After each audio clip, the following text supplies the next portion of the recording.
Praise lord అందరికీ మన ప్రభువైన యేసుక్రీస్తు నామములో ఉదయకాలము దేవుని మందిరములో ఉన్న మీ అందరికీ నా హృదయపూర్వకమైన వందనాలండి. అందరికీ కూడా ప్రైజ్ లార్డ్, అందరికీ వందనాలమ్మా. దేవుడు మనల్ని దీవించి ఆశీర్వదించుగాక.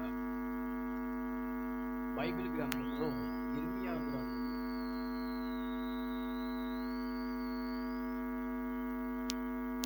బైబిల్ గ్రంథంలో ఇర్మియా గ్రంథం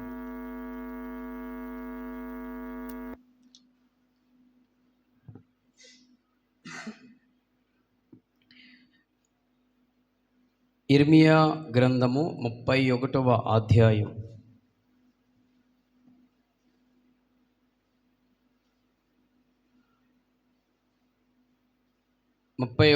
అధ్యాయము 3వ వచన భాగాన్ని నాకు చదివి సహాయం చేయండి. చాలా కాలము క్రిందట యెహోవా నాకు ప్రత్యక్షమై ఇట్లా నేను శాశ్వతమైన ప్రేమతో నేను నిన్ను ప్రేమించుచున్నాను గనుక విడువక నీ ఎడల కృప చూపుచున్నాను. చాలు. దేవుడి వాక్యమును దీవించి ఆశీర్వదించును గాక. ఆమేన్ చెప్పండి గట్టిగా. మీరు కూడా నాతో కలిసి ఈ మాట చెప్పండి.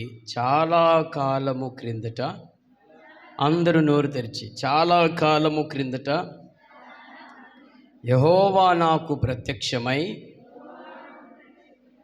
ఇట్లా అనెను, శాశ్వతమైన ప్రేమతో నేను నిన్ను ప్రేమించుచున్నాను గనుక విడువక నీ ఎడల కృప చూపుచున్నాను. చెప్పండి, కృప చూపుచున్నాను. నాతో కలిసి చిన్న ప్రార్థన, దేవుని సహాయం కొరకు మోకరించండి. ప్రేమ నమ్మకం కలిగిన మా తండ్రి, ప్రేమ స్వరూపి, ఈ ఉదయకాలము నీ వాక్యము ధ్యానించుకునిచుండగా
ప్రైజ్ ది లార్డ్, హల్లెలూయా.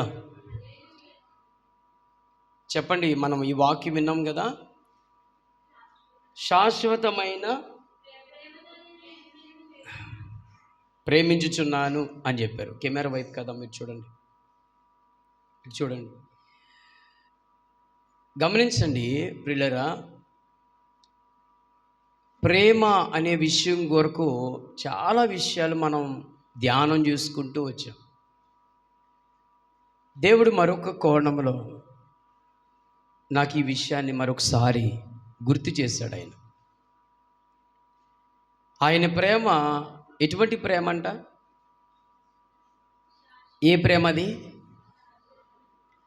చెప్పాలి, ఏ ప్రేమ? శాశ్వతమైన ప్రేమ.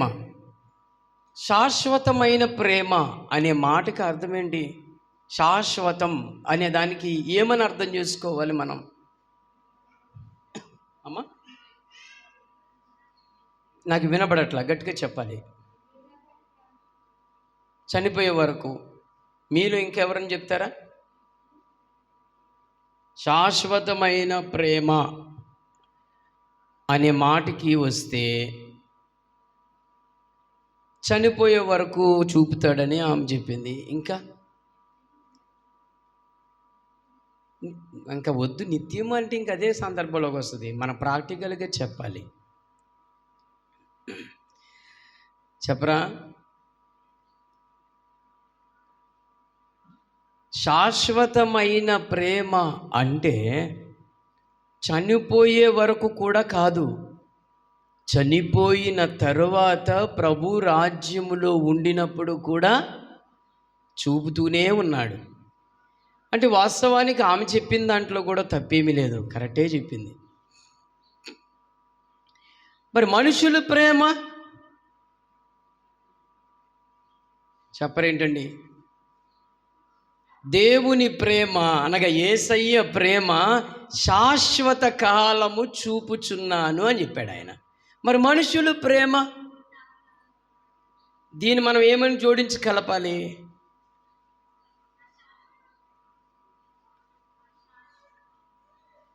అశాశ్వతం అంటారు.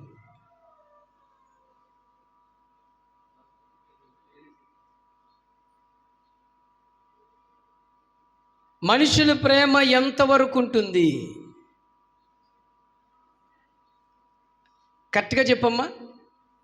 రైట్ ఆన్సర్ అది. అవసరము వరకే ఉంటుంది. ఇది వాస్తవం. ఇంకో భాషలో చెప్పాలంటే మనుషుల ప్రేమ ఎంతవరకు ఉంటుంది అంటే కొద్ది మట్టికి ఉంటుంది, అవసరమును బట్టి ఉంటుంది. ఇంకా దీనికి ఎన్ని కలపవచ్చు అంటే చాలా కలుపుకోవచ్చు. మనుషుల ప్రేమ ఎంతవరకు ఉంటుందండి? అవసరము వరకు, కొంతవరకు, తీరిన వరకు, తృప్తి చెందు వరకు, ఇలా ఎన్నైనా మనం వాటికి జోడించవచ్చు. మరి యేసయ్య ప్రేమ ఎలాంటిదంట? శాశ్వతమైన ప్రేమ. చనిపోయే వరకు, చనిపోయిన తర్వాత ప్రభు రాజ్యములో ఉండు వరకు ఆయన ప్రేమ శాశ్వతం ఉంటుంది. నా ప్రియ దేవుని బిడ్డలారా, మరి మనుషుల ప్రేమ ఎంతవరకు ఉంటుంది అంటే కొంత మట్టుకు, అవసరము వరకు. అవునా కదా? మనుషులు ఎలా ఉంటారంటే అవసరము వరకే. భార్యాభర్తలతో సహితం ఈ మాట చెప్తున్నా. ఏమే రైట్ ఆర్ నో?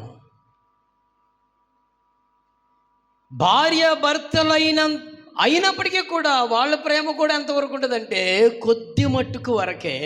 పైగా అందులో కూడా అవసరము వరకే. ప్రారంభములో ఉండే ప్రేమ ముగింపుకు ఉండదు. ఉంటుందా? మనుషుల్లో ఉంటుందండి. ఎంత భార్యాభర్తలైనా చూడండి, ఒక అమ్మాయి ఒక అబ్బాయి ప్రేమించుకున్నారనుకోండి, నా మాటలు జాగ్రత్తగా వినాలి. వివాహం కాకముందే వీళ్ళు అధికంగా ప్రేమించేసుకుంటారు. వివాహము కాకముందే, వారిద్దరూ జతపడకముందే మరింత ప్రేమను పంచేసుకుంటారు. వాళ్ళ పర్సనల్స్, వాళ్ళ ఇష్ట కోరికలు, వాళ్ళు తిండే తిండిలు, కట్టుకునే బట్టలు, రోజులు, గడియలు, సమయాలు అన్నీ వాళ్ళు ఇద్దరూ షేర్ చేసేసుకుంటారు అన్నమాట. తీరా వాళ్ళిద్దరికి వివాహం అయిపోయిన తరువాత ఏం కొడుతుందండి వీళ్ళిద్దరికి? బోరు కొడుతుంది. చెప్పండి, బోరు.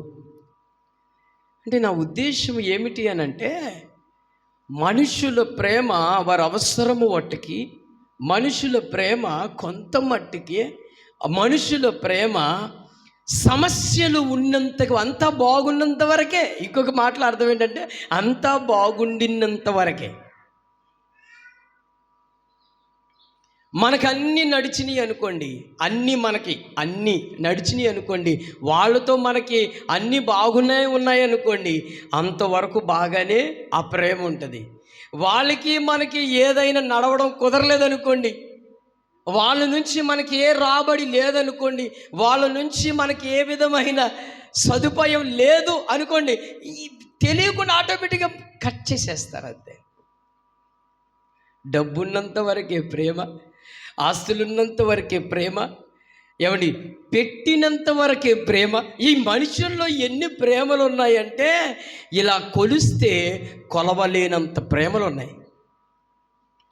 ఇప్పుడు అర్థమైన విషయం ఏంటంటే, దేవుని ప్రేమ ఎలాంటిది, యేసయ్య ప్రేమ ఎలాంటిదంటే, నువ్వు ఎలా ఉన్నా, ఏ రీతిగా ఉన్నా, ఏ స్థితిలో ఉన్నా, ఏ పరిస్థితుల్లో ఉన్నా, నీకు ఉన్నా లేకపోయినా, గొప్పవాడివి కాకపోయినా, దీనుడిగా, హీనుడిగా, బుద్ధిహీనుడిగా, అజ్ఞానిగా, పాపిగా ఉన్నప్పటికీ కూడా ఆయన ప్రేమ ఎప్పటికీ మారేది కాదే కాదు. ఇప్పుడు మీకు బాగా అర్థమైందా? దేవుని ప్రేమ ఎటువంటిదో, మనుషుల ప్రేమ ఎటువంటిది ఈరోజు వాక్యపు యొక్క ఉపదేశములో మనం చూడాలి. నా ప్రియ దేవుని బిడ్డలారా, చాలామంది తల్లిదండ్రులు చెప్తూ ఉంటారు, మా పిల్లలకండి ఆస్తులు ఇచ్చు వరకు మమ్మల్ని ఎంతగానో ప్రేమించారండి. ఆస్తులు మా యొద్ద ఉన్నంత వరకు మా పైన ఎంత ప్రేమ చూపించారండి. మా పెద్ద కొడుకు ఇడ్లీ తెచ్చేవాడు, మా చిన్న కొడుకు బట్టలు పట్టుకొచ్చేవాడు, ఏమండి నా కూతురేమో వండి పెట్టేది. వీళ్ళు ఆస్తులు మా యొద్ద ఉన్నంత వరకు ఏమండి కొదవలేని అంత ప్రేమ మాపై చూపారు. ఇప్పుడు ఎవరి ఆస్తి ఎవరికి వాళ్ళకు చక్కబెట్టి వాళ్ళకు అప్పగించేసిన తరువాత ఇప్పుడు ఇడ్లీ తెచ్చిన వారు లేరు, బట్టలు తెచ్చిన వారు లేరు, ఏం అవసరాలు తీర్చేవారు లేదు. ఒక్క మాటలో చెప్పాలంటే గుప్పెడు అన్నం పెట్టిన వాళ్ళు కూడా లేరండి. ఎలాంటి తల్లిదండ్రులు అంటే, కుమారులు ప్రేమ ఎలాగుందో చూడండి తల్లిదండ్రుల మీద. మరలా తల్లిదండ్రుల ప్రేమ పిల్లల మీద ఎలా ఉంది అని ఆలోచిస్తే, పెద్ద కుమారుణ్ణేమో బాగా చూడడం, చిన్న కుమారుణ్ణేమో సరిగా చూడకపోవడం, లేక చిన్న కుమారుణ్ణేమో బాగా చూడడం, లేకపోతే పెద్ద కుమారుని సరిగా చూడకపోవడం, లేకపోతే వాళ్ళు మగపిల్లలను చూడడం మాని ఆడపిల్లను బాగా చూడడం. అంటే ఇందులో కూడా మనుషుల ప్రేమ స్వార్థం. ఎన్ని చెప్పుకొచ్చాను చూడండి, ఎన్ని ఉన్నాయంటే మనుషులకి ఎన్ని కలిపినా ఆ ప్రేమలు అన్నీ అవసరాన్ని బట్టి, స్వార్థ ప్రేమ, అక్కర్లు బట్టి, నడిచినంత వరకు ఉండే ప్రేమ. ఏమండి ఈ ప్రేమలన్నీ చూడండి ప్రియులరా, మనుషుల్లో మనం సహజంగా చూస్తూ ఉంటాం కదండి. ఎదుటి వారితో లేకపోతే బంధువులతో మనకి వాళ్ళకి బాగానే నడిచిందనుకోండి, అబ్బా మన కొరకు ఎంతో గొప్పగా చెబుతారు, మన కొరకు ఎంతో మంచి మంచి విషయాలు మాట్లాడతాం, మన కొరకు పొగుడుతాం, వాళ్ళ కోసం మంచిగా ఏదేదో చెప్తాం. అదే వాళ్ళకి మనకి ఏదైనా కాస్త సంబంధం ఇబ్బందం ఏదైనా జరిగిందనుకోండి, అప్పటికప్పుడే వాళ్ళు ఎంత చేసినా, వాళ్ళు ఎంత చూసినా, వాళ్ళు ఎంత ప్రేమించినా, వాళ్ళు ఎంతగా మనల్ని ఆదరించినా వాళ్ళ మీద మనకేం పడుతుందండి? నెగిటివిటీ పడుతుంది. ఏదో ఒక తప్పు వెతకడానికే మన కనులు చూస్తాయి. నేను ఒక మాట చెప్తాను, గుర్తుపెట్టుకోండి ఈ విషయాన్ని. ప్రేమున్నవాడు ఎన్ని మాటలు అనినా భరిస్తుంది ఆ స్త్రీ. ప్రేమ లేకుండా నువ్వు ఏది మాట్లాడో ఆ మాటలో తప్పు పట్టుకుంటారు. ఇది నేను కనులారా చూశాను, విన్నాను, అనుభవించిన విషయాలు ఇవి. ఎదుటి వ్యక్తి మనల్ని బాగా ప్రేమిస్తున్నాడు అనుకోండి, మనం ఎన్ని మాటలు తిట్టినా వాళ్ళకి మధురం. భరిస్తారు, ఓర్చుకుంటారు, సహిస్తారు. మన వాళ్ళే కదా, నా వాళ్ళే కదా అని ఆదరించుకుంటాం. అదే ఇష్టం లేదనుకోండి, కాస్త మాట ఏదైనా మాట్లాడిన అది పట్టుకుని నానా విధాలుగా మనల్ని శ్రమ పెట్టేవారుగా ఉండే మనుషులు చాలామంది ఉన్నారు ఈరోజు. నా దేవుని పిల్లలరా, సమాజంలోనే కదా, మన కుటుంబాల్లో, మన స్నేహితుల మధ్యన, మన ఇంటి వారి మధ్యన, మన సంఘ పరిస్థితుల్లో, ఇరుగు పొరుగు వారి మధ్యన, మన భాష కలిగి మన పోలికల చొప్పులో ఉన్న మనుషుల మధ్యనే ఈ పరిస్థితులు మనం అనుభవిస్తున్నాం. ఏమండి అనుభవిస్తున్నామా లేదా? ఇంటి వారే మనకి శత్రువులుగా మారిపోయిన వారు ఉన్నారు. కుటుంబీకులే, రక్త సంబంధికులే మనకి శత్రువులుగా మారిపోయిన వాళ్ళు ఉన్నారు. అసలు నిజమైన శత్రువు ఎవడండి? మనకి అపవాది మనకి శత్రువు. మనుషులు మనకు శత్రువులు గారు. కానీ మన పగ తీర్చుకునేది, ప్రతీకారాలు తీర్చుకునేది, కక్షలు పెట్టుకునేది మనుషుల మీద మనం పెట్టుకుంటాం. అందుకే కదా పౌలు అంటాడు ఎఫెసీయులు రాసిన పత్రికలో 6వ అధ్యాయంలో ఏమని చెప్తాడు క్లారిటీగా, బైబిల్ తెరవద్దు, ఈ విషయాన్ని గుర్తు చేస్తున్నా. ఏమంటాడు? మీరు పోరాడేది మనుషులతో కాదు. ఎవరితో పోరాడుతున్నాం? అంధకార దురాత్మలతోనూ ఆకాశ మండలం ముందున్న దురాత్మ శక్తులతోనూ. ఏమండి, మనం వాటితో పోరాడుతున్నాం. మనుషుల మీద మనం తిరుగుబాట్లు, మనుషుల మీద మనం గొడవలు, మనుషుల మీద మనం ఏదేదో చేస్తున్నాం. నా ప్రియ దేవుని బిడ్డలారా, దేవుని పిల్లలమైన మనలో కూడా ఈ లోప పరిధులు ఉన్నాయి. మనము కూడా అన్ని సౌకర్యంగా ఉన్నంత వరకు మనం అన్ని ప్రేమలు బాగుంటున్నాయి. ఏదైతే మనకు నచ్చడం లేదో, ఏ ప్రేమలో మనకు లోటుపాటు ఉందో అక్కడ మనం ఏం చేస్తామంటే చాలామందిని చూస్తూ ఉంటాం కదండి, ఎంత చక్కగా. ఏమండి, మనకి అక్కడ సాగనంపులు బాగా జరిగినాయి అనుకోండి, ఏం చెప్తామండి? ఇప్పుడు ఇయ్యంకుడు ఏపరాల గొడవలు చూస్తాం అనుకోండి, కూతురునిచ్చాం, లేకపోతే అటు అల్లుడు వచ్చాడు, లేకపోతే ఇలా ఈపరాలు ఇయ్యంకుడు గొడవలు చూడండి. పెళ్ళైన కొత్తలో ఎంత చక్కగా చెప్తారండి. మా ఈపరాలు మా ఇంకుడు చాలా మంచోళ్ళండి, మేము ఇంటికి వెళ్ళాము లేదో వెంటనే పెద్ద చేప తీసుకొచ్చి మాకు వండి పెట్టేశారండి. ఈ వెంటనే మా అయ్యంకుడు వెంటనే అలా కొట్టుగడికి వెళ్ళి వెంటనే ఆట మాసం తీసుకొచ్చి మరి పెట్టారండి. అబ్బాయి ఎంత సంతృప్తిగా తిన్నామండి. మా కూతురు బంగారంగా చూస్తున్నారండి. ఎప్పుడండి ఇది? ప్రారంభంలో. ఎప్పుడండి ప్రియులారు ఇది? ప్రారంభంలో. అదే ఒక 2-3 సంవత్సరములు దాటేసి 4 సంవత్సరాలు దాటిన తర్వాత ఈపరాలు ఇంకుడు ఇంటికి వచ్చిన కడుక్కోవడానికి ఒక చెంబుడు నీళ్లు కూడా ఇవ్వడం లేదు ఈరోజు. స్తోత్రము కలుగునుగాక. చెప్పండి గట్టిగా హల్లెలూయా. గమనిస్తున్నారా ప్రియ దేవుని బిడ్డలారా? అన్నీ బాగున్నంత వరకు ఎంతో ప్రేమను గణపరుస్తాం, వివరిస్తాం దాని కొరకు.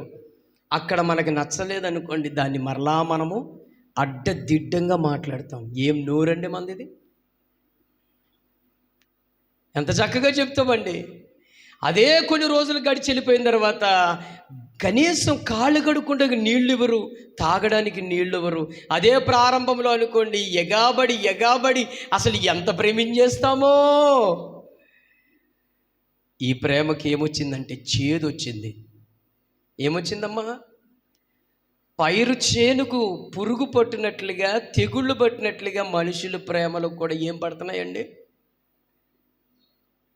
మీకు అర్థం కాలే, మరల ఇంకోసారి చెప్తా. పైరు చేనులకు పురుగు పట్టినట్లుగా, దోమ పట్టినట్లుగా, తెగుళ్ళు వచ్చినట్లుగా మనుషులు ప్రేమలకు కూడా ఏం పడుతున్నాయి? తెగుళ్ళు, పురుగులు, చెదలు పట్టేస్తున్నాయి. అందుకే అవి చచ్చిపోతున్నాయి. అందుకే యేసయ్య అన్నాడు, అక్రమము విస్తరించుట చేత ప్రేమ చల్లారిపోతుంది మనుషుల మధ్యన అన్నాడు. నా ప్రియ దేవుని బిడ్డలారా, క్రైస్తవుడు యేసయ్యను కలిగి ఉన్న తర్వాత ఈ ప్రేమ ఏకరీతిగా ఒకేలాగా ఉండాలి. ప్రారంభములో ఒకలాగా, దినములు గడిచిన కొలది వారు మనకి సన్నిహితం అయ్యిన కొలది వాళ్ళని మనం ప్రేమించలేని దిగజారిపోయే స్థితికి మనం పోకూడదు సుమా. ఎప్పుడు ఒకే ప్రేమ కలిగి మన వారితో సాగిపోవాలి. అల్లుడి విషయంలో కూడా చూడండి, ఎవరన్నా ఊర్లో అడిగారు అనుకోండి, ఎరా బాబు కొత్తగా పెళ్ళయింది అంట కదా, మీ అత్త మామ బాగా చూసారా? మీ అత్తగారింటికి వెళ్ళావు కదా, బాగా పెట్టారా? బాగా ఏమైనా బట్టలు లేకపోతే బంగారము, పండుగకి వెళ్ళావు కదా, అన్నీ చూసారా? అన్ని సాగనంపులు బాగున్నాయా అని అడిగితే అల్లుడు చెప్పే సమాధానం చూడాలి, మా అత్తగారు దేవత, మా మామగారు దేవుడు, వాళ్ళు మామూలు కదండి. అబ్బా, జీవితంలో ఇలాంటి అత్త మామలు ఇంకెక్కడ మా జీవితంలో దొరకరండి. అద్భుతం, మహా అద్భుతం అండి వాళ్ళు అని ఘనంగా చెబుతాం. కొన్ని దినాలు దాటిన తర్వాత, కొన్ని పరిస్థితులు అయిపోయిన తర్వాత వాళ్ళు మన పట్ల ఎలా చెప్తారండి, ఎలా చేస్తారండి? ఇంటికి వెళితే కనీసం మంచినీళ్ళు ఇచ్చేవాళ్ళు ఉండరు. అయ్యా ఈ రోజు ఉండి మంచి భోజనం తినేళ్ళయ్యా అనేవాళ్ళు ఉండరు. అత్తామామలు ఏమైపోయారు? ఆ ప్రేమ ఏమైపోయింది? పండుగ వస్తే అల్లుడా మా కుమార్తెను తీసుకుని నువ్వు రాయ్యా అనే రోజులు పోతాయి. అంటే ఇప్పుడు మనకి క్లారిటీగా అర్థమైన విషయం ఏమిటి అని ఆలోచిస్తే, రక్త సంబంధికులలో కూడా ఈవెన్ అత్తామామల మధ్యన కానీ, అల్లుడు కుటుంబాల మధ్యన కానీ, లేకపోతే అన్నదమ్ముల మధ్యన కానీ, ఇంటి వారి మధ్య కానీ, ఇరుగు పొరుగు వారి మధ్యన కానీ ఎక్కడ చూసిన మనుషులలో ప్రేమ శాశ్వతము లేనే లేదు. శాశ్వతమైన ప్రేమ ఎవరు చూపగలుగుతారు అంటే యేసయ్య మాత్రమే చూపగలుగుతాడు. స్తోత్రమయ్యా. ఏమండి, నీ విషయంలో ఒక్క చిన్న తప్పు కనబడింది అనుకోండి, దాన్ని ఏలు పెట్టి కెలికి చూపించే సమాజం నేటి సమాజం.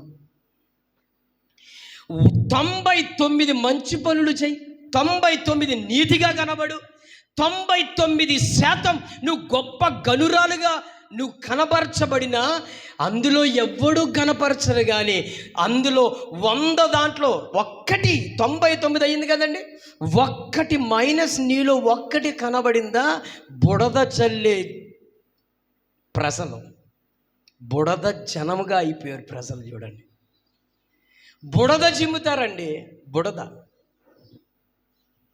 ఈజీగా నిందలేసేస్తాం. ఒక్క విషయం మీదే ఏం చేస్తావంటే నిందలు వేస్తాం. 99 వాళ్ళ కంటికి కనబడదు, కళ్ళు మూసుకుపోయి ఉంటాం కదా. ఆ 99% ఘనంగా కనబడుతుందా? మీరు చెప్పండి.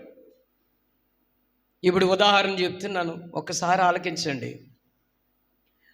ఒక దొంగ ఏదైనా ఇంట్లో దొంగతనం చేసి పట్టబడ్డాడు.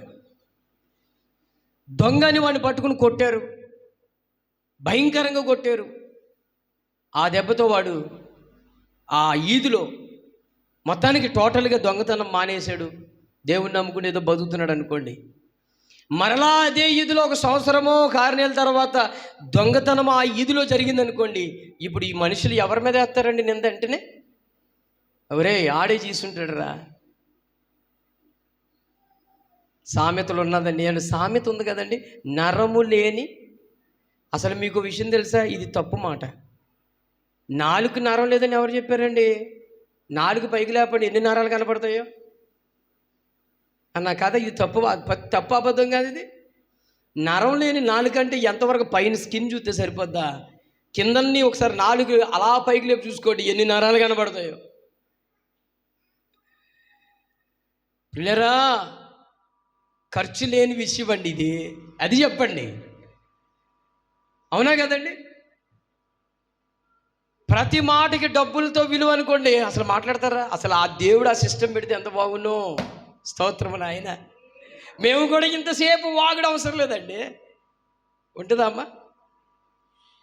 అన్ని సిస్టాల్లో మాటకొచ్చి రూపాయి, మాటకొచ్చి 2 రూపాయలు అని పెట్టాడు అనుకోండి, అసలు భార్యాభర్తలు కూడా ఎక్కువ మాట్లాడుకోవాల్సిన పని ఉండదు. ఎందుకంటే మాటలు ఖర్చు అయిపోతాయి కాబట్టి. అంటే మీరు ఇది ఎలా సాధ్యం అండి అని అంటారా? అది ఒక మెమొరీ కార్డు. ఇప్పుడు రీఛార్జ్ చేసుకుంటలేదండి మొబైల్లోకి, అందులో కూడా రీఛార్జ్ చేసుకుంటేనే ఫోన్లో మాట్లాడుతున్నాం. అలాగే నోటి మాటలకు కూడా ఒక రీఛార్జ్ టైప్ పెట్టారనుకోండి సిస్టమ్. ఈ నెలకొచ్చి 600 700 రూపాయలు వేయించుకోవాలయ్యా మాట్లాడడానికి కానీ ఉండదు అనుకో, ఇన్ని మాటలే అని కూడా కౌంటింగ్ ఉందనుకోండి, ఇంక చచ్చినా మాట్లాడవి. మాట్లాడతారా? మీరు చెప్పరేంటండి? మాట్లాడతామండి. మరి డబ్బులు లేని ఫ్రీ, ఉచితంగా వచ్చే మాటలు కదా, ఎన్నైనా మాట్లాడేయచ్చు, ఫ్రీగా మాట్లాడేయచ్చు, తిట్టేయచ్చు, పొగిడేయచ్చు, ఎన్నైనా చేయొచ్చు. పిల్లరా, నా యేసయ్య ప్రేమ ఎటువంటిదో తెలుసా? శాశ్వతమైన ప్రేమ.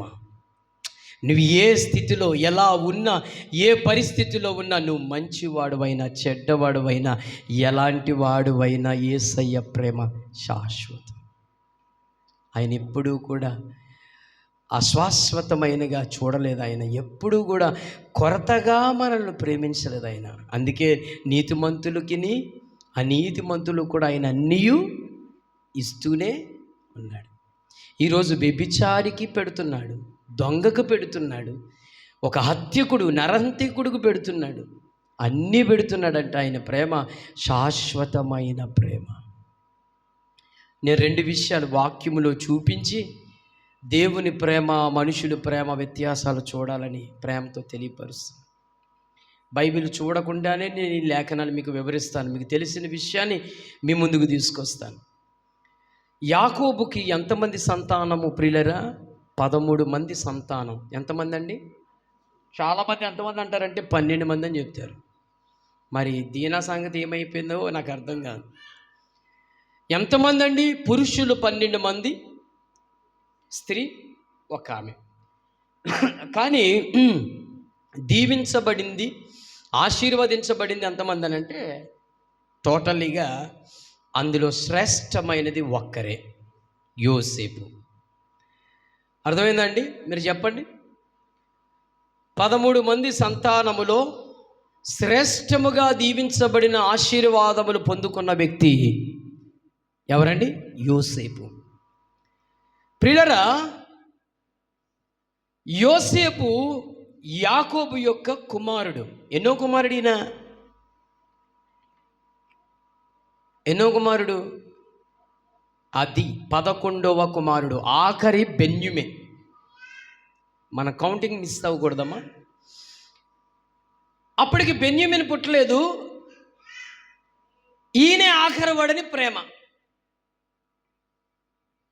యోసేపు అంటే చాలా ప్రేమ యాకోబుకి. ఎందుకంటే చాలా ముద్దుగా, వినేవాడిగా, లోబడేవాడిగా, అన్ని తండ్రికి యామాత్రము చెట్టు చెదరకుండా కదలని వాడిగా ఉండే వ్యక్తి యోసేపు. యోసేపు తండ్రికి ఎంతో విధేయుడు. పైగా యోసేపు దగ్గర చెప్పుడు మాటలు, చెప్పుడు కథలు ఉండేవే కాదు, అబద్ధములు కూడా ఉండేవి కానే కావు. కనవా కుమారులు పచ్చి అబద్ధికులు, కనవా కుమారులు మోసగాళ్ళు, కనవా కుమారులు భయంకరమైన జంతువుల పేర్లు పెట్టి దీవించాడండి. మీకు తెలుసా? యాకోబు 12 మంది కుమారుల్లో 11 మందిని ఎలా దీవించాడో తెలుసా? జంతువుల పేర్లు పెట్టి దీవించాడు. నువ్వు గాడిద, నువ్వేమో ఏమన్నాడు, నువ్వు పామువి, నువ్వు లేడివి అని జంతువుల పేర్లు పెట్టి దీవించాడు. కానీ యోసేపుని ఫలించే కొమ్మవు నువ్వు అని దీవించాడు. నా ప్రియ దేవుని బిడ్డలారా, ఇప్పుడు యోసేపు తండ్రి దగ్గర విధేయుడు, ఎంతో గౌరవపదంగా ఎదుగుతున్నవాడు. అయితే అన్నదమ్ములు ఎంతమంది అండి? ఈయనకి 10 మంది అన్నదమ్ములు ఉన్నారు. అప్పటికి ఎంతమంది అండి? 10 మంది అన్నదమ్ములు ఉన్నారు. ఈ అన్నదమ్ములు ఏం చేశారంటే, యోసేపుకి కళలు, ఏది కళ వస్తే ఆ కళ తండ్రికి అందరికీ చెప్పేవాడు. ఏది ఈ అన్నలు ఏది చేసినా ఆ నిజాన్ని దాచుకెళ్ళి తండ్రికి చెప్పేసేవాడు. మరి వాళ్ళు చేసే మోసాలు మరి తండ్రికి చెప్పాలా లేదా? ఇలాంటి పరిస్థితి చేస్తున్నప్పుడు యోసేపు మీద వాళ్ళ అన్నలకి ఏం పుట్టిందంటే ద్వేషం పుట్టింది. ఏమండి? ఇప్పుడు అన్నదమ్ముల్లో ద్వేషం పుట్టడం పెద్ద సమస్య కాదు. ఇప్పుడు అన్నదమ్ముల్లో ద్వేషం పుట్టడం పెద్ద సమస్య కాదు. ఎందుకనంటే ఆది కాలములోనే ఈ ద్వేషము ఉంది. అయితే ఇక్కడ గమనించండి, ఒకే తల్లికి పుట్టిన కుమారులలో యోసేపు మీద రక్తం పంచుకున్న తన అన్నదమ్ములతో కలిసి ఒకే తండ్రి తల్లితో రక్తం పంచుకుని పుట్టిన అన్నదమ్ములలో యోసేపు మీద ఏం పుట్టిందండి? అన్నదమ్ములకి ద్వేషం పుట్టింది. ఏదో ఒక రకంగా వీడిని హింసించాలా, వీడు మన మధ్యన ఉండకూడదు అనే ఒక తీర్మానం కలిగి ఉన్నారు వీళ్ళు ఎప్పటి నుంచో. ఎందుకనంటే యాకోబుకి ఏముండేవి అంటే గొర్రెల మందలుండేవి. అన్నలు ఏం చేసేవారు? వాటిని చంపుకొని తినడమో లేకపోతే అవి అమ్మేసుకుని డబ్బులతో ఎంజాయ్ చేయడమో, ఇలాంటివి చేసే పనులన్నీ, నీచకరమైన పనులన్నీ తండ్రికి ఉన్నది ఉన్నట్టుగా చెప్పేసేవాడు. తండ్రి ఏం చేసేవాడు అంటే తిట్టేవాడు. తిట్టడం వీళ్ళు సహించుకోలేక, పోనీ ఆ బుద్ధి మార్చుకున్నారా? బుద్ధి మార్చుకోలేదు. అసలు ఈ సమస్యలు ఎందుకు వస్తున్నాయి? వీడి వల్లే వస్తున్నాయి. ఏమంటే ఈరోజు సమాజంలో బుద్ధి మనం మార్చుకుంటే, మనం మారితే ఆడి వల్ల వస్తుంది, వీడి వల్ల వస్తుంది, దాని వల్ల వస్తుందని కబుర్లు చెప్పాం. మన బుద్ధి మనం మారాలి. మారినప్పుడు ఎవరి వల్ల రాదు, నీకు నువ్వు శుభ్రంగా ఉంటావు. హల్లెలూయా. నీ అంతటి నువ్వు బాగుంటావు. ఇప్పుడు ఈ అన్నదమ్ములు ఏమని ఆలోచించారో తెలుసా? వీడి వల్లే ఈ సమస్య మనకు వస్తుంది కాబట్టి వీడిని లేకుండా చేయాలి. నా ప్రియ సోదరుడా, సోదరి, జాగ్రత్తగా వినండి. ఎప్పుడైతే పగను ప్రతీకారము తీర్చుకోవడానికి పంతం కడతావో, దానికి పగ తీర్చుకోవడానికి కోరుకుంటావో, నాశనమును కోరుకుంటావో, వాళ్ళ పతనం కోరుకుంటావో, తిరిగి అది నీ మీద ఆయుధం చేస్తుంది. గుర్తుపెట్టుకో, తిరిగి అది నీ మీదే ఆయుధముగా మారుతుంది. బైబిల్ చెప్తుంది, కీడుకు ప్రతి కీడు చెయ్యరాదు. మరొక మాట ఏం చెప్తాడో తెలుసా? నీతిమంతుని జోలికి పోకుము. నా ప్రియ దేవుని బిడ్డలారా, ఈరోజు చాలామంది ఇదే మాట అండి. మనం వాడిని ఏం చెయ్యాలా, వాడు ఏమవుతాడా, ఆమె ఏమవుతుందా, ఈమెమవుతుందా అని ఎదురు చూసిన శత్రుత్వం అధికమైపోయింది ఈరోజు కుటుంబాల్లో సహితం. జాగ్రత్త, అది నీకు ఆయుధంగా మారుతుంది, ఆయుధంగా మారిపోతుంది. అది నువ్వు ఏది కోరుకుంటావో అది తిరిగి రిపీట్. బి కేర్ఫుల్, ఖబర్దార్. చూడండి, ఎలాగైనా యోసేపుని నాశనము చెయ్యాలని కోరుకున్నారు. ఎవరు? వాళ్ళ అన్నలు, సొంత అన్నలు. ఒక తల్లికి పుట్టిన వాళ్ళకి తల్లికి కలిగిన వాళ్ళు చక్కగా, ఒకవేళ యాకోబు ఆ తల్లులు యాకోబు భార్యలు కొంతమంది ఉన్నప్పటికీ కూడా ఒకే తండ్రి రక్తం పంచుకున్న బిడ్డలు వీళ్ళు. అలాంటిది ఇప్పుడు యోసేపు మీద ఏం పుట్టిందంటే ద్వేషం పుట్టి యోసేపుని చంపడానికి తీసుకెళ్లారండి. అయితే ఏం జరిగిందండి? ఇది ఎందుకు జరిగిందని అంటే, ఎప్పటి నుంచో పగ పెట్టుకొని చూస్తున్నారు. యాకోబు ఒక రోజు, అన్న అరే బాబు యోసేపు, మీ అన్నలు అడవులకి వెళ్ళారు, ఎక్కడో దూరం ఉన్నారు కాబట్టి వాళ్ళకి ఆహారం పట్టుకెళ్ళు అని అంటే, ఈ యోసేపు నిష్కపటంగా, కల్లా కపటం లేనివాడుగా ఆహారం తీసుకుని వెళితే తిరిగి ఏం చేశారండి వాళ్ళు? వీడిని ఎలాగూ నాశనం చేద్దామని ఎదురు చూస్తే అక్కడున్న గుంటలో, లోయలో పాడేశారు. లోయలో పారేశారు. పారేసిన తర్వాత అటు దారిపోయిన వారు ఐగుప్తీయులైన కొంతమంది అందులో వారికి ఏం చేశారండి? యోసేపును అమ్మేశారు. అమ్మేశారా, వెళ్ళిపోయాడు. ఇప్పుడు ఎవరు చేశారండి ఈ ప్రేమ? అన్నదమ్ములి ప్రేమ ఎంతవరకు వచ్చింది చెప్పండి? ఎంతవరకు వచ్చిందండి? నా మట్టుకు నేను ఒక ఎగ్జాంపుల్ చెప్తాను, వినండి. యోసేపు పుట్టినప్పుడు చిన్ని తప్పడడుగులు వేస్తున్నప్పుడు అన్నలు ఎత్తుకుని ముద్దాడారా లేరా? ఎందుకని? క్యూట్గా, ముద్దుగా ఉన్నాడు, కల్లా కపటం లేనివాడిగా ఉన్నాడు కదా, చాలా క్యూట్గా ఉన్నాడు. అప్పుడు అన్నదమ్ములు వీళ్ళు ఎత్తుకుని ముద్దాడారు, ఆ ప్రేమ చూపించారు. వాళ్ళు తినే ఆహారంలో కూడా గోరుముద్దలు పెట్టారు. అలాంటిదప్పుడు ఒక్కొక్కసారి అవసరమైతే వాడికి స్నానం చేయించి బాత్రూమ్కి వెళ్తే కడిగి వాడికి బట్టలు వేసిన రోజులు కూడా ఉన్నాయి. మరి ఈ ప్రేమ ఎంతకాలం ఉందండి? సొంత అన్నదమ్ముల మధ్యన ఈ ప్రేమ తన సహోదరుడి పట్ల ఎంతకాలము ఉంది ఈ ప్రేమ అని చూస్తే, ఎప్పుడైతే ఎదుటివారి నీ నిజాన్ని బయటికి తీసుకొచ్చి చెప్పినంత వరకే ఉంది, ఆ క్షణం నుంచే నువ్వు శత్రువు అయిపోయావు. నేను అదే చెప్తున్నాను. ఈ మనుషులు ఎలాంటి వాళ్ళు అంటే, అవసరము వరకే, అవసరం దాటితే శత్రువు, అంతే. ఇక్కడ చూడండి, యోసేపును ఎంతమంది అమ్మేశారండి? 10 మంది వాళ్ళ అన్నదమ్ములు అందరూ అమ్మేశారు. అమ్మేశారు. వీళ్ళు ఏమనుకున్నారంటే ఇక్కడ నుంచి వీడి పీడ వదిలిపోయిందిరా అనుకున్నారు, అంతే. గుర్తుపెట్టుకో సోదరా సోదరి, జాగ్రత్తగా విను. ఎదుటి వ్యక్తి పడిపోయినప్పుడు, ఎదుటి వ్యక్తి ఏదైనా నష్టం వచ్చినప్పుడు, ఎదుటి వ్యక్తికి ఏదైనా ఇబ్బంది వచ్చినప్పుడు సంకల బాదుకోవద్దు. బాదుకున్నావా రేపు వాడికే నువ్వు దాసుడిగా మారుతావు, వాళ్ళకే నువ్వు పనివాడిగా అయిపోతావు, దాస్యంగా మారుతావు. మారవా? మారతావు. నా దేవుడు చేస్తాడు అలాగా. ఎదుటివారి పతనం, ఎదుటివారి నాశనం, ఎదుటివారి వాళ్ళ యొక్క ఏదైనా కోరుకుని ప్రయత్నం చేసే ఆలోచన నీలో పుట్టిందా, వాళ్ళకి నిన్ను దేవుడు దాస్యంగా మారుస్తాడు. మార్చాడండి పిల్లరా. యోసేపు ఎలాగో అమ్మేశారో, యోసేపుని ఇతరులకు అమ్మేసిన తర్వాత ఇంటికి వెళ్ళి సంకల బాదుకుంటూ వెళ్ళారండి. ఇక్కడి నుంచి వీడు మన మధ్య లేడు, వీడు ఇక్కడి నుంచి నాశనంలోకి వెళ్ళిపోయాడు. మనము తినచ్చు, తాగొచ్చు, తిరగచ్చు, సుఖపడచ్చు, ఎంజాయ్ చేయొచ్చు, మనకు అడ్డొచ్చిన వాడు ఎవడు లేడనుకున్నారు. శుభ్రంగా దినాలు గడిచిపోయినాయి. యోసేపు ఎక్కడికో వెళ్ళిపోయాడు, ఇంకా లేడు అనుకున్నారు. కానీ ఒక రోజున దేవుడు యోసేపుని తీసుకెళ్ళి ఐగుప్తు దేశంలో ప్రధానమంత్రిగా దేవుడు నిలబెట్టాడు. పడిపోయిన వాడిని దేవుడు నిలబెడతాడు. గుర్తుపెట్టుకో సుమా, పడిపోయిన వాడిని దేవుడు నిలబెడతాడు. యోసేపు నలిగాడు, అమ్మేసుకున్నారు కదండి.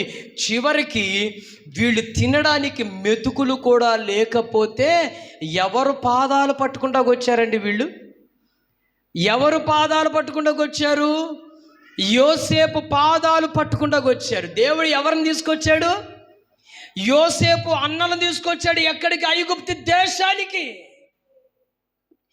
నువ్వు ఎవరిని చీదరిస్తావో, ఎవరిని నువ్వు తక్కువ చేస్తావో, ఎవరిని వద్దనుకుంటావో, ఎవరి మీద నువ్వు పగ తీర్చుకోవడానికి పంతం కడతావో, నా దేవుడు నిన్ను వాళ్ళకి ఏం చేస్తాడో తెలుసా? కాళ్ళు పట్టుకునే స్థాయి తీసుకొచ్చి దిగజార్చేలా చేస్తాడు. కంగారు పడొద్దు. పెద్దల మాట అన్నారు కదా, ఇల్లు అలగ్గానే పండుగ అవ్వలేదండి. ఇల్లు అలిగితే పండుగ అయిపోయిందా? నో. మనుషులు ప్రేమ చూడండి ప్రియులారా, ఇది మటుకు వాస్తవం. ఈ నిజం చెప్తున్నాను. యోసేపు అన్నదమ్ములు ఇప్పుడు యోసేపు కాళ్ళ మీద పడి అడుగుతున్నారండి, అయ్యా మమ్మల్ని శిక్షించద్దు బాబా, మాకు దయచేసి ఆహారం ఇవ్వండి, మా తండ్రి మేము బతుకుడు కొరకు, అయ్యా రాజా మాకు ఆహారం పెట్టండి ప్లీజ్ అని కాళ్ళట్టుకుని బతిమాలుకుంటున్నారండి. యోసేపు నీతిమంతుడు, యథార్థమంతుడు కాబట్టి వాళ్ళకి ఆహారం పెట్టి పగ తీర్చుకోలేదండి. యోసేపు తిరిగి ప్రతీకారము చేయలేదు. యోసేపు మనం తిరిగి చేశాడా? అది యేసయ్య ప్రేమ అటువంటిది. హల్లెలూయా. అమ్మా చెప్పండి, స్తోత్రం చెప్పండి. హల్లెలూయా. నా ప్రియులరా, కాబట్టి యేసయ్య ప్రేమ ఎటువంటిదంటే శాశ్వతమైన ప్రేమ. అది ఎప్పుడు తరిగిపోయేది కాదు, ఎప్పుడు ఆగిపోయేది కాదు, మనుషుల యొక్క అవసరాలు బట్టి ఉండేది కాదు. ఒక మాట చెప్తాను వినండి, యేసయ్య ప్రేమకు ఒక ఎగ్జాంపుల్ చెప్తాను. ఇప్పుడు నువ్వు బాగా భక్తి జీవితం చేస్తున్నావు, ప్రార్థన చేస్తున్నావు, బాగా బైబిల్ చదువుకుంటున్నావు, నీ నోటిని చాలా అదుపులో పెట్టుకున్నావు, నీ దేహము పరిశుద్ధంగా ఉంచుకున్నావు, దేవునికి లోబడి బ్రతుకుతున్నావు, దేవునితో చక్కగా విధేయంగా ఉన్నావు, మనుషులతో కూడా అలా బ్రతుకుతున్నావు. ఒక రోజున దేవునికి దూరంగా వెళ్ళావే అనుకో, నా యేసయ్య ప్రేమ పగ తీర్చుకుంటుందా? పగ తీర్చుకోదండి. ఆయన కనులు, ఆయన చేతులు నీ కొరకు ఎదురు చూస్తూ ఉంటాయి, ఎప్పుడు మరలా తిరిగి నా యొద్దకు వస్తావా అని. తప్పిపోయిన కుమారుడి స్థితి కూడా అంతే. తప్పిపోయిన కుమారుడు తండ్రిని తన్ని వెళ్ళిపోతున్నప్పుడు, పోనీ ఆ తండ్రి కుమారుడు వెనకాల వెళ్ళలేదు, కానీ ఆ ప్రాకారం మీద ఏ దారిలో వెళ్ళిపోయాడో కుమారుడు మరలా అదే దారిలో నుంచే వస్తాడని తండ్రి చూపు, తండ్రి చేతులు అలాగే చూస్తూ ఉన్నాయి. నీవు ఈరోజు భక్తిహీనురాలుగా భక్తిహీనుడిగా మారినా నా యేసయ్య ప్రేమ మారదు, మారలేదు. అలా మారిపోతే మనుషులతో సమానుడిగా ఆయన అయిపోతే ఆయన దేవుడు ఎందుకు అవుతాడండి? ఆయన మహా గొప్ప ఘనుడు, దీర్ఘశాంతుడు. ఆయన మనుషులకు ఉంటుందా ఈ దీర్ఘశాంతం? ప్రేమతో పాటు దీర్ఘశాంతం ఉంటుందా? ప్రేమ దీర్ఘకాలము సహించును ఉండును అంటాడు కదా. దీర్ఘకాలం ఉంటుందంట. ఆ ప్రేమ ఎలాగుంటుంది? దీర్ఘకాలము. నా దేవుని బిడ్డలారా, యోసేపుని హింసించారు, బాధ పెట్టారు, అమ్మేశారు. కానీ తిరిగి వాళ్ళనే దాస్యంగా దేవుడు చేశాడు. కాబట్టి పిల్లరా గమనించండి, మనుషుల ప్రేమ ఎంతవరకు ఉంటుందంటే వాళ్ళ అవసరాలు వాళ్ళకి నడిచినంత వరకు, అన్నీ చక్కబడినంత వరకే ఉంటాయి. ఆ తర్వాత ఉండవు. తర్వాత రెండో విషయం చెప్పి నేను ముగిస్తాను. పాపం మీరు అందరు బాగా టైర్డ్ అయినట్టున్నారు. స్తోత్రం చెప్పండి. బలహీనులు. అందుకే ఈ పేతురు నిద్రపోతూ ఉంటే యేసయ్య అన్నాడంట, ఏంటయ్యా ఇలా నిద్రపోతున్నారు, ప్రార్థన చేయండి అంటే యేసయ్య కూడా అన్నారంట అప్పుడు, అయ్యా శరీరము ఆత్మసిద్ధమే, శరీరం బలహీనత. దేవుడు మీకు సహాయము చెయ్యునుగాక. ఆమెన్ చెప్పండి గట్టిగా, ఆమెన్. నా ప్రియ దేవుని బిడ్డలారా, ఇంకొక మాట చెప్పి నేను ముగిస్తాను. ఏంటి విషయం అంటే, మనము యోహాను సువార్త 9వ అధ్యాయము చూస్తే అక్కడ ఒక గుడ్డివాడు కనపడుతూ ఉంటాడు. ఒక గుడ్డివాడు కనపడతాడు. వాడు చిన్నప్పటి నుంచి గుడ్డివాడే. అనగా తల్లిదండ్రులు వాని కనిన దినమున నుంచి, తల్లి గర్భం నుంచి గుడ్డితనంగా పుట్టినవాడు. ఈ గుడ్డివాడు ఒకరోజు యేసు ప్రభు కంటన పడ్డాడు. అయితే యేసు ప్రభు వారు వాని కళ్ళు తెరిపించాడు.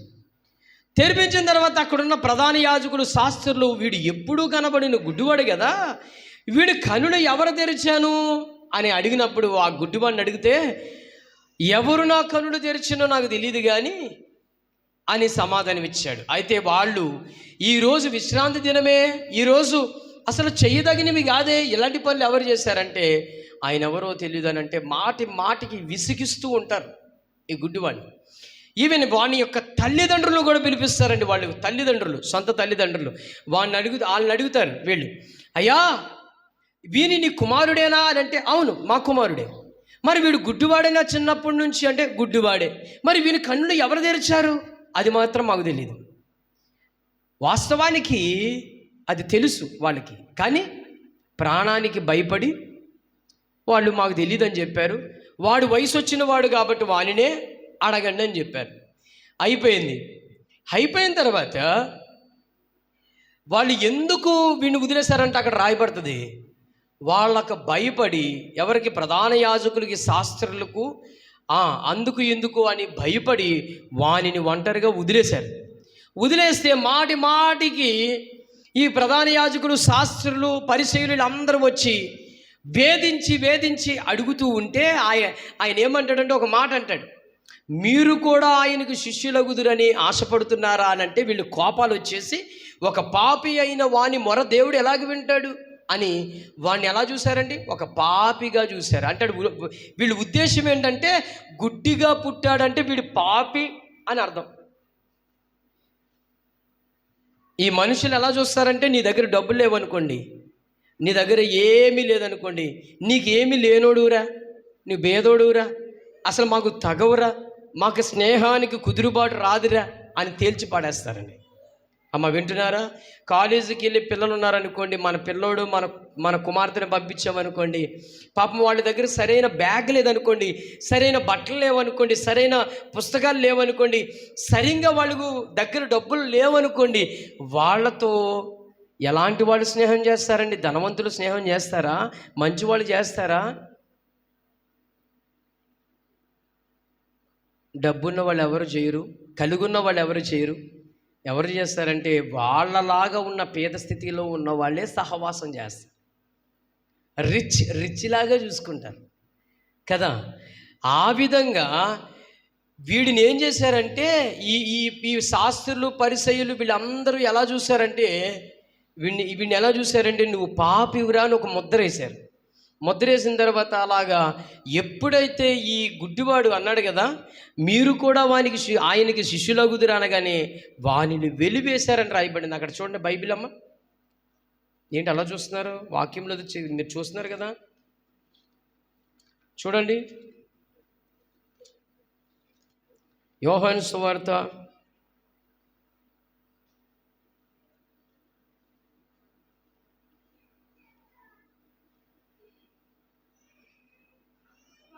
33వ వచనం చదవమ్మా.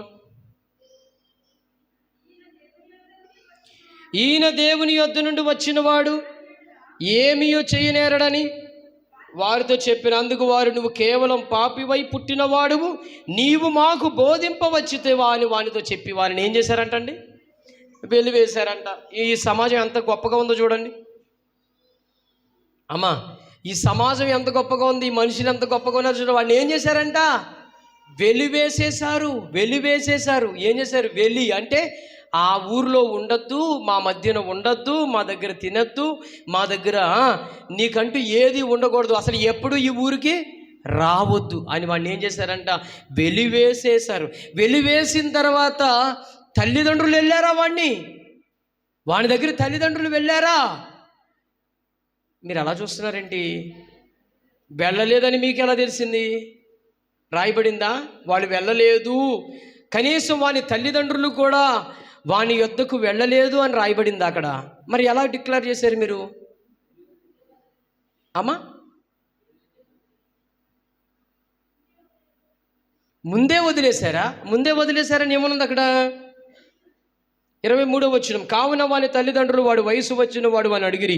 కాబట్టి వారు గుడ్డివాడి ఉండిన మనిషిని రెండో వారు పిలిపించి దేవుని మహిమపరచం, ఈ మనుషుడు పాపి అని మేము ఎరుగుదామని వాడితో చెప్పగా, వాడు ఆయన పాపి ఒకటి నేను ఎరగను, ఒకటి మాత్రం ఎరుగుదును, నేను గుడ్డివాడిని ఉండి ఇప్పుడు చూస్తున్నాను నేను. తల్లిదండ్రులు వదిలేశారని ఉంది అక్కడ. ఏం జరిగింది? ఎలా మనం డిక్లేర్ చేయగలుగుతున్నాం? వాని తల్లిదండ్రులు వానికి సంబంధం లేకుండా వదిలేశారని మనం ఎలా డిక్లేర్ చేయగలుగుతాం? వాక్యంలో రాయబడలేదు కదా. అలా చెయ్యగలుగుతాం. ఎలా చేయగలుగుతామో చెప్తాను, ఎగ్జాంపుల్ వినండి జాగ్రత్తగా. దాని కింద వచ్చిన భాగంలో, పరిసయ్యులు వానిని వెలివేసిరని యేసు విని వానిని కనుగొని, నీవు దేవుని కుమారు యందు విశ్వాసముంచుచున్నావా అని అడిగాను. అందుకు వాడు, ప్రభువా నేను ఆయన యందు విశ్వాసముంచుటకు ఆయనని ఎవడని అడగగా, యేసు నేను ఆయనను చూచుచున్నాను, నీతో మాట్లాడుచున్నవాడు ఆయనను. అంతటా వాడు, ప్రభువా నేను విశ్వసించుచున్నానని చెప్పి ఆయనకు మొక్కెను. అప్పుడు యేసు, ఆగండి, ఇక్కడ వరకు ఆపండి, తర్వాత ఇక్కడ వరకు ఆగండి. ఇప్పుడు వాడు వెలివేయబడ్డాడు అనిన వెంటనే ఎవరు వెళ్ళారు వాడి దగ్గరికి? పరిసయ్యులు, శాస్త్రులు, వీళ్ళందరూ వెలివేసేసారు వాడిని, గుడ్డివాడిని వెలివేశారు కదా. వెలివేసిన తర్వాత వాని దగ్గరికి ఎవరు వెళ్ళారు? యేసయ్య మాత్రమే వెళ్ళాడు. మరి వారి తల్లిదండ్రులు వచ్చారా? రాలేదు. అంటే వాడిని ఏం చేశారు? వదిలేశారు. ఇక్కడ గమనించండి, ఒకటి, వారి తల్లిదండ్రులు వారి ప్రాణం కాపాడుకొనుట కొరకు కుమారుని వదిలేశారు. రెండవది ఏంటో తెలుసా? సమాజం కూడా వీడు పాపి అని చెప్పి ముద్ర వేసి వాడిని వెలివేశారు. వాడు చేసిన నష్టం ఏంటి? దొంగతనం చేశాడా? హత్య చేశాడా?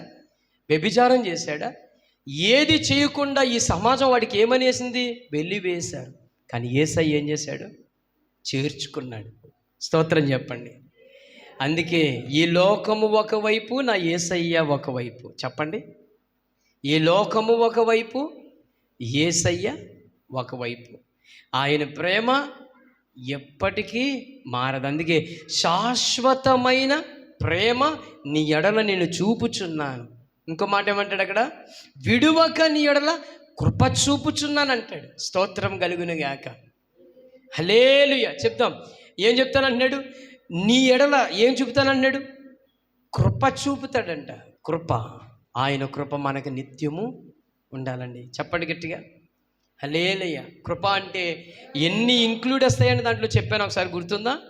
దయ, కనికరం, ప్రేమ, జాలి, వాత్సల్యత, దీర్ఘశాంతం, ఇవన్నీ కలిపి ఒక గ్రైండ్లో కొట్టి ఒక బాల్గా, అంటే ఒక ఒక ఒక పిడికిడిగా పట్టుకునేదే కృప. నీ కృప ఆకాశము కండ ఎత్తైనది, నీ కృప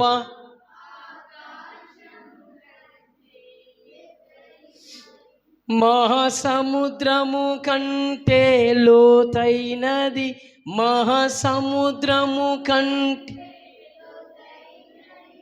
ఎల్లవే నిలిపినది, ఎల్లకాలము మనపై. ఆగండి. ఎల్లకాలము ఆయన కృప మన మీద నిలుపుతూ ఉంది. దానికి ముందు శాశ్వతమైనది నీవు నాయడ చూపిన కృప, నన్ను కను పాపవలే అనుక్షణం, నన్ను కను పాపవలే కాచిన కృప. శాశ్వతమైనది నీవు నాయడ చూపిన కృప. హల్లెలూయా. నా ప్రియ దేవుని బిడ్డలారా, నేను ముగిస్తున్నాను. యేసయ్య ప్రేమ శాశ్వతమైనది. ఆయన కృప విడువక చూపేది. మనుషుల ప్రేమ కొద్దిమట్టికి ఉంది. ఇప్పుడు కొంపదీసి ఒక పొరపాటు మట్టికి చేయకండి. మనుషుల ప్రేమ మంచిది కాదని చెప్పి మీరు కూడా వాళ్ళకిలాగా అయిపోవద్దు. యేసయ్య ప్రేమ గొప్పది కదండి, మరి ఇంకా మాకు మనుషులతో పని లేదని అనద్దు. యేసయ్యను కలిగిన వాళ్ళముగా మనము ఆ ప్రేమను వారిపై చూపాలి. యేసయ్య బిడ్డలము అనడానికి ఆయన క్వాలిటీస్ మనలో ఉండాలి. ఆయన పిల్లలమంటే ఆయన బ్లడ్ మనకు ఉండాలి కదా. తాగుతున్నాం, తింటున్నాం కదా, అవునా? యేసయ్య రక్తం తాగుతున్నాం, తింటున్నాం ఆయన శరీరాన్ని. మరి ఆయన స్వరూపమందు కూడా చేయబడ్డాం, మరి ఆయన పోలికల్లో ఉన్నాం. ఇంకా ఆయన మనస్తత్వము మనకు కూడా, ఆ మనస్సు మనకి ఉండాలి. నా దేవుని బిడ్డలారా, మీకు అర్థమైంది ఈరోజు దేవుని వాక్యము. శాశ్వత కాలము దేవుని ప్రేమ, మనుషుల ప్రేమ అస్థిరమైనది. అయితే బేసిక్ స్టాండర్డ్, మనం ఎవరి మీద ఎక్కువ ప్రేమ కలిగి ఉండాలంటే దేవుని మీద ప్రేమ. దేవుని మీద, యేసయ్య మీద ఈ ప్రేమ ఎప్పుడైతే కలిగి ఉంటామో మనకి ఏమి కావాలో ఆయనే సమస్తము ఆయన అనుగ్రహిస్తాడు. కాబట్టి యోసేపులో మనం చూసాం, గుడ్డివానిలో చూసాం, ఇంకా చెబితే బోల్డ్వన్నీ విషయాలు ఎన్నో ఉన్నాయి. కాబట్టి ఇటు వాక్యము దేవుడి వినికిడిలో దీవించి ఆశీర్వదించునుగాక. మోకాళ్ళ మీదకి రండి, బోయజన్న ముందుకు రండి, ప్రార్థన చేసుకుందాం. ప్రభు యొక్క బలలోకి మనం వెళ్దాం.